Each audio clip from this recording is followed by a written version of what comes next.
So what do you do when you hit a roadblock in problem solving? Yeah, so I should say a couple of words about the kind of work that I do in my research. I'm a computer scientist, of course. I work a lot on theoretical computer science.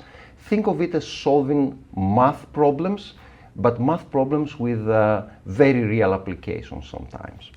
For example, you want to search the web. There are very fundamental mathematical problems underlying the algorithms behind companies like Google or Facebook or Twitter or whatever your favorite social network is. In a lot of these problems, when you try to understand, for example, what could be relevant for a user and you try to suggest relevant content to a user, you need to solve difficult mathematical problems. Not only that, on top of that, you need to implement them properly in hardware, in software and hardware, and then eventually at scale as well, because you have a lot of users and you have a lot of content. I do hit roadblocks very often in my research, and what I typically try to do, I try to do something very different for a while to clear my mind, my brain. And this works well. So for example, I will sit back and maybe for half an hour read a book on an unrelated topic, or go out and work out.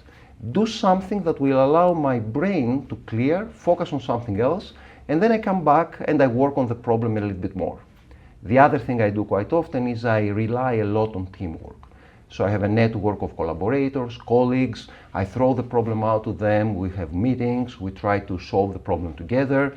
We live in an era where there are even lots of ways of websites like Math Stack Exchange. You can go out there and if you have a difficult math problem, you can post it there and somebody else could solve it for you.